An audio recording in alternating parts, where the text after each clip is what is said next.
Hi friends കേട്ടപ്പാ അങ്ങനെയായിട്ട് പണം എന്നെ ഹീറോ വീട്ടിൽ വന്ന് സാഡായിട്ട് വന്നിരുന്നു. അമ്മ എന്ത് പറ്റി പ്രിയ?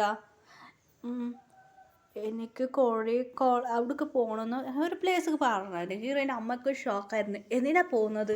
ഇല്ല അമ്മ, ഒരു ട്രിപ്പ് പോവാണ്, അതുകൊണ്ട് ഞാൻ അവിടേക്ക് പാലസൊക്കെ പോകാൻ പറഞ്ഞു. അത് കേട്ട് ഹീറോയിൻ്റെ മമ്മിക്ക് അച്ഛനൊക്കെ ഷോക്കായിരുന്നു.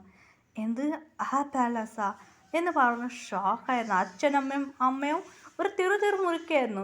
ആ പ്രിയ വേണ്ട പ്രിയ എന്ന് പറഞ്ഞു. അങ്ങനെ പ്രിയ മുറിച്ചിട്ട് അവിടെ നിന്ന് പോയായിരുന്നു. അങ്ങനായിട്ട് അങ്ങനെ അമ്മ അച്ഛൻ പറയുക സാഡായിരുന്നായിരുന്നു. അമ്മ അച്ഛൻ പറയായിരുന്നു, ഇപ്പം എന്താ നിങ്ങൾ ചെയ്യുക പറഞ്ഞേക്ക്.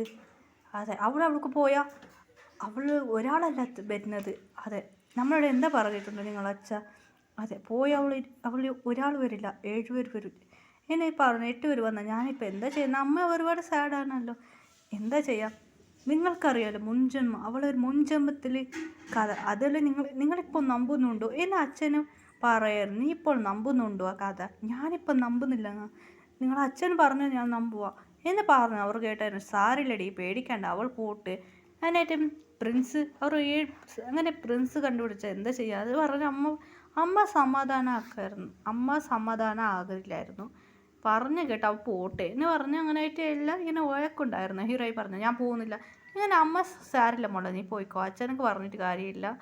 അച്ഛൻ പറയുന്നത് കേട്ടാണ്ട് അമ്മ പറയുന്നത് കേൾക്കാണ്ട് അങ്ങനെ 2 വഴക്കുണ്ടാക്കായിരുന്നു. ലാസ്റ്റ് ഹീറോയി നിങ്ങൾ സമ്മതം ഞാൻ പോകില്ലായിരുന്നു. ഹീറോയിൻ്റെ മുത്തശ്ശൻ വന്നു. മുത്തശ്ശൻ പറഞ്ഞു നീ പോയിക്കോ എന്ന്. നിങ്ങളല്ല അച്ഛാ പോകണ്ട പറഞ്ഞ. സാരില്ല, അവൾ പോട്ട്, അവൾ പോയേ പറ്റൂ, അവളെ പാർട്ട്ണർ കണ്ടുപിടിക്കുക, അവൾ പോയേ പറ്റൂ എന്ന് മുത്തശ്ശൻ പറഞ്ഞു. അവിടുന്ന് പോയാൽ നിങ്ങളെന്താ പറയണം? അവൾ പോട്ട് എന്ന് പറഞ്ഞത്. നമ്മൾ ഹീറോയി കൊറിയക്ക് പോയി. അങ്ങനെ ആ പ്ലേസ് കറങ്ങായിരുന്നു. അങ്ങനെയായിട്ട് ഹീറോയിൻ്റെ ഫ്രണ്ട്സ് വേറെ ആരും പോയില്ലായിരുന്നു. ആർക്കും വരാൻ പറ്റില്ല, മണിയൊന്നും കൊടുക്കാൻ പറ്റില്ലായിരുന്നു. റോസ്, കീർത്തി, അർജുൻ, പ്രിയ, ആദി, ആ ഒരു ബോയ്സിൽ അവർ ഇത്ര പോയായിരുന്നു. നോട്ട് എടുക്കാൻ പറഞ്ഞായിരുന്നു. അർജുനക്ക് ഹീറോയിൻ മേലെ ഒരു കണ്ണുണ്ടായിരുന്നു. അർജുൻ പറഞ്ഞ് ഹീറോയിനെ സൈറ്റ് അടിക്കായിരുന്നു. അർജുന് ഹീറോയിൻ കണ്ടുക്കില്ലായിരുന്നു. അർജുൻ ഇവൾക്ക് എന്നെ കറച്ചേ, ഞാൻ എത്ര സുന്ദരനാ, കോളേജിൽ നിറയെ ഫേമസ് ഉണ്ട് എന്നും അർജുൻ വലിയ ആളാക്കായിരുന്നു. ആദ്യം പറയുന്നു പോടാ നീ ഇന്നൊരു ഫേമസ് എന്ന് പറഞ്ഞ് അങ്ങനെയായിട്ട് അങ്ങനെ ആ പ്ലേസ് നന്നായിട്ട് കറങ്ങായിരുന്നു. കാരണം ആ പാലസ് നോക്കിയായിരുന്നു. വെളിയിൽ ഇങ്ങനെ അകത്ത് പോകാൻ പറ്റില്ലായിരുന്നു പറഞ്ഞ് വെളിയിൽ നിന്ന് നോക്കുമായിരുന്നു. വെളിയിൽ അതെ പാതി നോക്കി. ശരി നാളെ പോകാമെന്ന്. പിന്നെ PTS മെമ്പർ 7 പേർ അവിടെ ഒരു വലിയ ഹോട്ടൽ അവിടെ താമസിച്ചായിരുന്നു. ഒരു ദൂരെ നോക്കായിരുന്നു. ശരി ഓക്കെ നമുക്ക് അകത്ത് പോകാമെന്ന്. അങ്ങനെയായിട്ട് എല്ലാവരും വീട്ടിൽ അങ്ങനെ ഫാൻസ് അപ്പോൾ അവർ മാസ്ക് ഇട്ടായിരുന്നു. അവർ വന്നായിരുന്നു. അങ്ങനെ PTS മെമ്പർ 7 പേർ വന്നായിരുന്നു. ഹീറോയും അത് കണ്ടിക്കാതായിരുന്നു. അവർ അകത്ത് പോയായിരുന്നു. ഹീറോയും അവരും പോയായിരുന്നു. അങ്ങനെ അവരെല്ലാം പാലസ് കറങ്ങായിരുന്നു. അങ്ങനെയായിട്ട് ഒരു റൂം ഉണ്ടായിരുന്നു. നമുക്കൊരു സീക്രട്ട് റൂം. നമുക്ക് ആ റൂം കാണും, സീക്രട്ട് റൂം എന്ന്. അതിൻ്റെ പുറകിൽ പോയിരുന്നു. ജിന്ന് പറയുന്നത് എനിക്ക് എവിടൊക്കെ പോ? ഇല്ലടാ എനിക്ക് ഫീൽ ആവടാ എന്ന് പറഞ്ഞ് ആ ഡോർ തുറന്ന് അകത്ത് പോയായിരുന്നു. അർജുന ഇങ്ങനെ വല്ലാതെ ഹീറോയിനോട് ഞാൻ എന്നോട് സംസാരിക്കണം. അങ്ങനെ അർജുന് തനിയെ ആദ്യം അർജുൻ പറഞ്ഞത് കണ്ടുക്കാതെ ആ ഫോണിൽ സംസാരിക്കാൻ പറഞ്ഞു. ഹീറോയിനോട് സംസാരിക്കുന്ന ഹീറോയിൻ്റെ ഫ്രണ്ട്സ് അങ്ങനെ അവരോടൊക്കെ പോകുന്നതെന്ന് പറഞ്ഞ് അവർ പുറകിൽ പോയിരുന്നു. ഈ അർജുൻ തിരിഞ്ഞു പ്രിയ എവിടെ പോയി? പ്രിയ പോകുന്ന പ്ലേസ് പ്രിയ പോയായിരുന്നു. പ്രിയക്ക് ഒരു ഫീൽ വന്നായിരുന്നു. അങ്ങനെയായിട്ട് പോയി. എല്ലാവരും അകത്ത് പോയായിരുന്നു. അത് അതല്ല അവിടുത്തെ ഫ്രണ്ട്സിൻ്റെ സീക്രട്ട് റൂമായിരുന്നു. അതെ, 7 ഫ്രണ്ട്സ് ഉണ്ട്. അതിലൊരു ഫ്രണ്ട്സിൻ്റെ റൂമായിരുന്നു.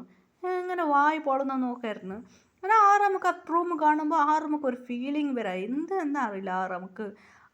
അതിലൊരു ഒരു ഇതുണ്ടായിരുന്നു കൈ വെക്കുന്നത്. അത് കൈ വെച്ച് അത് തുറന്ന് അത് നോക്കുമ്പോൾ അതെ ബെഡ്റൂം പോകുന്ന റൂം, അതെ റൂമൊക്കെ പോകുന്ന ഒരു വഴിയായിരുന്നു. അങ്ങനെ പോയായിരുന്നു. ആ ഫോട്ടോ കണ്ട് നമുക്ക് ഷോക്കായിരുന്നു. ജിന്നു ആറം എന്ത് പറ്റി? ജിന്നൊക്കെ ഷോക്കായിരുന്നു. ജങ്കൊക്കെ ചിരിക്കായിരുന്നു.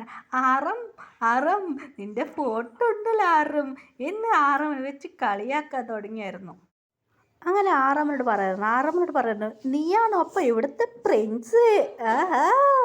അങ്ങനെ മണ്ട കുരുക്കുത്തു എത്തി. ശരി പോവാ നോക്കുമ്പോൾ ഫസ്റ്റ് റൂമെന്ന് ആറമ്മിൻ്റെ പ്രത്യേക അങ്ങനെയായിട്ട് റൂം തുറന്നായിരുന്നു. അതെ റൂം തുറന്ന് ആറമ്മിൻ്റെ റൂം ഇപ്പുറത്ത് നെക്സ്റ്റ് റൂം തുറന്നാണ് ജയഹോപ്പിൻ്റെ റൂമായിരുന്നു. ജയഹോപ്പ് ഷാക്കായിരുന്നു. ഈ കിളി പോയി എനിക്കായിട്ട് ജയഹോപ്പ് ഫോട്ടോ കണ്ടിട്ട് ഇതോട് ജാഗരിച്ചിരിക്കായിരുന്നു. അപ്പോൾ നീ നെക്സ്റ്റ് പ്രിൻസാ. രണ്ടുപേർക്കിട്ട് അഴകായിരുന്നു. നെക്സ്റ്റ് റൂം തുറന്നായിരുന്നു. അത് ജിന്നിൻ്റെ ആയിരുന്നു. ജിന്നി നോക്കിയായിരുന്നു ആറും നോക്കിയായിരുന്നു. അതെ, ജിന്നിൻ്റെതായിരുന്നു. അല്ല, ജിന്നിൻ്റെല്ല, ഷുഗറിൻ്റെ റൂമായിരുന്നു. ഷുഗർ നോക്കി ഷുഗർക്ക് ഷോക്കായിരുന്നു. എന്താ എൻ്റെ റൂമാ എന്നെ ഷുഗർ കൺഫ്യൂസ് ആയിരുന്നു. ഷുഗറിനെ കളിയാക്കായിരുന്നു. അയ്യോ, ഷുഗറിനെ കളിയാക്കി എൻ്റെ മണ്ടയ്ക്ക് ഇടുമെന്ന് ഷുഗറിനെ പേടിച്ച് മിണ്ടാതിരുന്നു. ഷുഗറെ കരുത്, എന്താടാ എന്നെ കളിയാക്കില്ല ഇല്ല എന്ന് പറഞ്ഞു. നെക്സ്റ്റ് റൂം തോന്നുന്നു ജിന്നിൻ്റെതായിരുന്നു. ശരി, അങ്ങനെ ആയിട്ട് ജേഹോപ്പിൻ്റെ റൂം കഴിഞ്ഞിട്ട് പോകാമെന്ന് പറഞ്ഞു. ജേഹോപ്പിൻ്റെ റൂം തുറന്നായിരുന്നു. ജേഹോപ്പിൻ്റെ ഫോട്ടോ കണ്ടായിരുന്നു. നെക്സ്റ്റ് ജിമ്മിൻ്റെ റൂമൊക്കെ പോയായിരുന്നു. ജിമ്മിൻ റൂം തുറന്ന് ജിമ്മിന് ചാക്കായിരുന്നു. ജിമ്മിനെ തിരിഞ്ഞ് ജങ്കുക്കിന് നോക്കിയായിരുന്നു. ജങ്കുക്ക് ഏത് ചിരിക്കാൻ ജങ്കുക്ക് ഭയപ്പെടാന്ന് പറഞ്ഞു. ആ വീണ്ടും റൂമൊക്കെ പോയായിരുന്നു. വായ കൊള്ളുന്നായിരുന്നു. അപ്പോൾ ജങ്കുക്ക് വായ മൂടി. നെക്സ്റ്റ് റൂം തുറക്കാൻ പോയായിരുന്നു. ജങ്കുക്ക് പറയുന്നത്, ഹാങ് ഈ റൂമൊക്കെ പോകണ്ട ഹാങ്. എന്താ?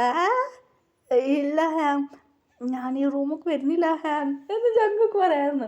ജിമ്മിന് പറഞ്ഞു, നീയല്ലേടാ എന്നെ കളിയൊക്കെ വാടാ എന്ന് രണ്ടുപേരും വലിച്ചിട്ട് ഡോർ തുറന്ന് ജങ്കുക്ക് റൂമായിരുന്നു. ജങ്കുക്ക് ആ ഫോട്ടോ കൊണ്ട് ജങ്കുക്ക് മൊത്തം ബൊത്തല്ലെന്ന് മയങ്ങി വീണ ജങ്കുക്ക്.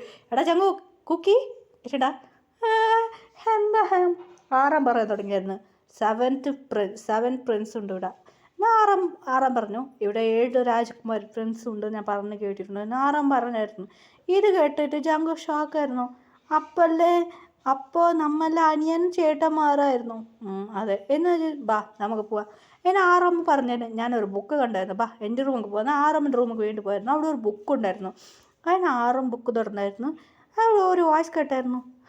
എന്താ ജങ്കുക്ക് തിരിഞ്ഞു നോക്കുക, ഹീറോയിനെ കണ്ടായിരുന്നു. ജങ്കുക്ക് ആരാണ് ഞാനത് ഇല്ല റൂം അത് അങ്ങനെ പറയായിരുന്നു. ആറാം നോക്കായിരുന്നു. ശരി വാ എന്ന് പറഞ്ഞായിരുന്നു. അങ്ങനെയായിട്ട് ഹീറോയിൻ്റെ ഫ്രണ്ട്സ് വന്നായിരുന്നു. ഈ പ്ലേസ് എന്ന് പറഞ്ഞായിരുന്നു. അങ്ങനായിട്ട് ഒരു റാബിറ്റ്, ഒരു ഫ്ലവർ കൊടുത്ത് ഒരു റാബിറ്റ് വന്നായിരുന്നു. നിങ്ങൾക്ക് ആർക്കും ഈ റൂമിൻ്റെ അകത്ത് പോകാൻ പറ്റില്ല എന്നാൽ അത് ഇംഗ്ലീഷിൽ പറയായിരുന്നു. നമുക്ക് ഷോക്കായിരുന്നു. അതെ, ഈ ബുക്കിലുള്ള സ്റ്റോറി മൊത്തം നിങ്ങൾ വായിച്ചോ, വായിച്ച മാത്രം ഞാൻ വിടൂ എന്ന് പറഞ്ഞായിരുന്നു.